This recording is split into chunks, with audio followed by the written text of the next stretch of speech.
এই মুহূর্তে আছি চট্টগ্রাম থেকে খুব ইজিলি আসা যায়, সেটা হচ্ছে আকিলপুর সি বিচ। প্রায় অনেক দিন পর আমি এই আকিলপুর বিচে এসেছি। অনেক আগে যখন গ্রুপে একসাথে ঘুরতাম তখন একবার আকিলপুর বিচে এসেছিলাম এবং পাশেই ক্যাম্পিং করেছিলাম। সে অনেক দিন আগের কথা। আমাদের চট্টগ্রামটা আসলেই সেরা। আপনি কোথায় যাবেন, এক সাইডে সাগর, অপর সাইডে হচ্ছে পাহাড়। বিশেষ করে আমি অনেক গর্বিত যে আমি মিরেশ্বরের সন্তান। ছোটবেলায় মিরেশ্বরেতে বড় হওয়ার সুবাদে অনেক কিছু দেখার সুযোগ হয়েছে। এক পাশে ছিল পাহাড়ে ঘেরা সবুজের মায়া, যেখানে বাংলাদেশের অনেকগুলো ঝর্ণা রয়েছে, বিশেষ করে খোয়াছড়া ঝর্ণা, নাপিতাছড়া ঝর্ণা, আরো অনেকগুলো ঝর্ণা কিন্তু আমাদের মিরেশ্বরেতে অবস্থিত। এবং মিরেশ্বরে থেকে যদি আপনি একটু সামনের দিকে আগান তাহলে আপনি পেয়ে যাবেন গুলিয়াখালী সি বিচ। এছাড়া আপনার পতেঙ্গা সমুদ্র সৈকত তো রয়েছে, আর কুমিরা ঘাটগড়, অনেক ধরনের জায়গা কিন্তু রয়েছে। দর্শনার্থীদের জন্য অন্যরকম একটা আকর্ষণের জায়গা সেটা হলো চন্দ্রনাথ পাহাড়।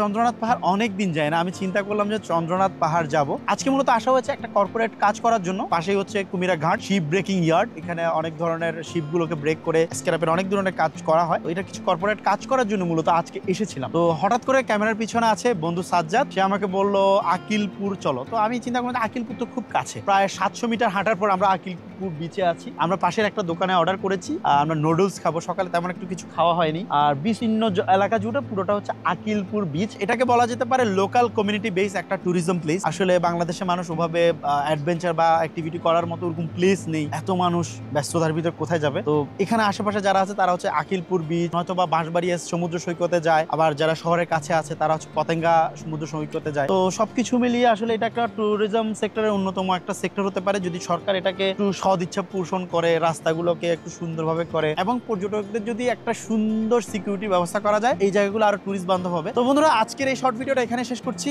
দেখা হচ্ছে নেক্সট ভিডিওতে। ততক্ষণ পর্যন্ত ভালো থাকুন, সুস্থ থাকুন। আল্লাহ হাফেজ।